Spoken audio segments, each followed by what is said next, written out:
Now that now the Lord was gracious to Sarah as he had said, and the Lord did for Sarah what he had promised. Sarah became pregnant and bore a son to Abraham in his old age, at the very time God had promised him. Abraham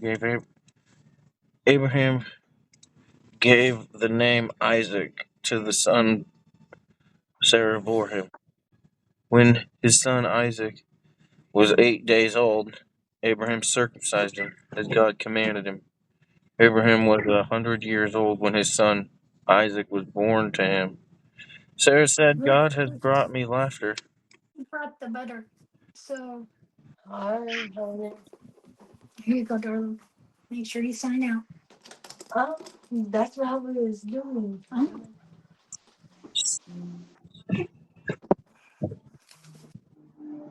Sarah said, God has brought me laughter, and everyone who hears about this will laugh with me.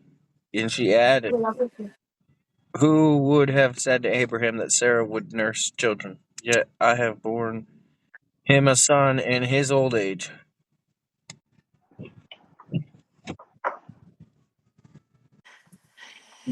and the child grew and was weaned. And Abraham made a great feast on the day of Isaac was weaned.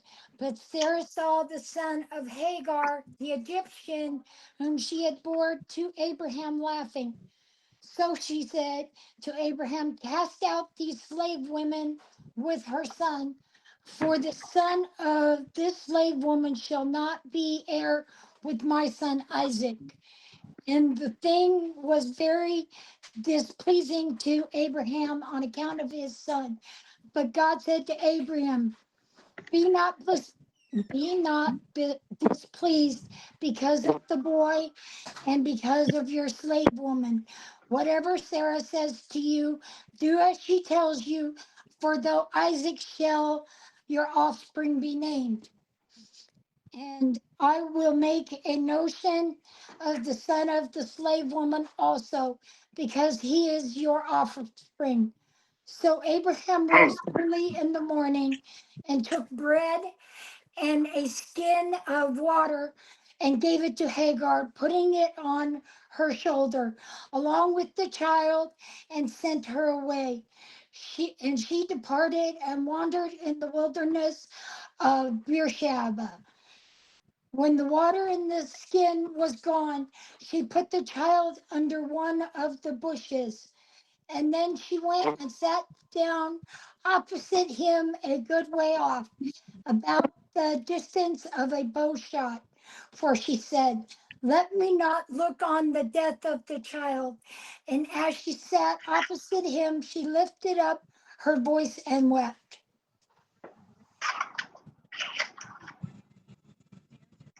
And God heard the voice of the lad, and the anger of God called to Hagar out of heaven, and said unto her, what aileth thee, Hagar? Fear not, for God hath heard the voice of the lad where he is. Arise, lift up the lad, and hold him in thy hand, for I will make him a great nation. And God opened her eyes, and she saw a well of water, and she went and filled the bottle with water, and gave the lad drink.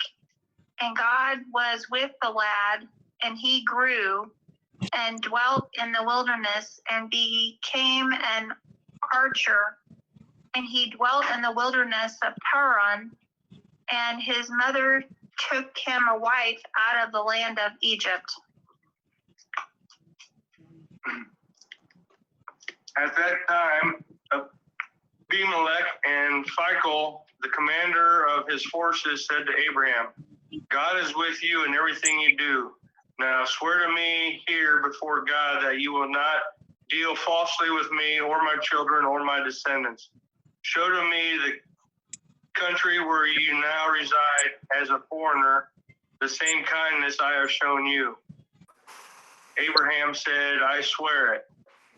Then Abraham complained to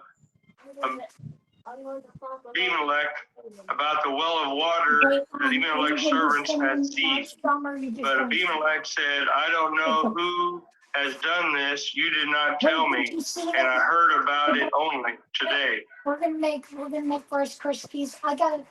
Will you do me a favor? This is the first I've heard of it, Abimelech answered. I have no idea who is responsible. You have never complained about this before. Abraham then gave some of his sheep, goats, and cattle to Abimelech, and they made it a treaty. But Abraham also took 7 additional female lambs and set them off by themselves. Abimelech asked, "Why have you set these 7 apart from the others?" Abraham replied, "Please accept these 7 lambs to show your agreement that I dug this well."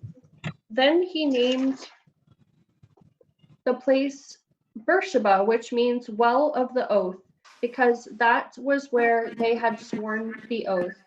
After making their covenant at Beersheba, Abimelech left with Phicol, the commander of his army, and they returned home to the land of the Philistines. Then Abraham planted a tamarisk tree at Beersheba, and there he worshipped the Lord, the eternal God. And Abraham lived as a foreigner in Philistine country for a long time. Sometime later, God tested Abraham and said to him, "Abraham!" "Here I am," he replied. Then God said, "Take your son, your only son Isaac, whom you love, and go to the region of Moriah. Sacrifice him there as a burnt offering on one of the mountains I will tell you about." Early the next morning, Abraham got up and saddled his donkey. He took with him 2 of his servants and his son Isaac. When he had cut enough wood for the burnt offering, he set out for the place God had told him about. On the 3rd day, Abraham looked up and saw the place in the distance. He said to his servants, "Stay here with the donkey while I and the boy go over there. We will worship, and then we will come back to you."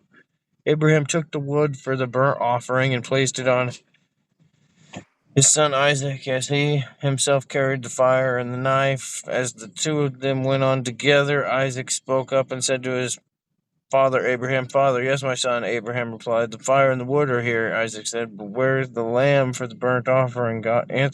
Abraham answered, "God himself will provide the lamb for the burnt offering, my son." And the 2 of them went on together. When they reached the place God told him about, Abraham built an altar there and arranged the wood on it. He bound his son Isaac and laid him on the altar on top of the wood. Then he reached out his hand and took the knife out to slay his son, but the angel of the Lord called out to him from heaven, "Abraham, Abraham!" "Here I am," he replied.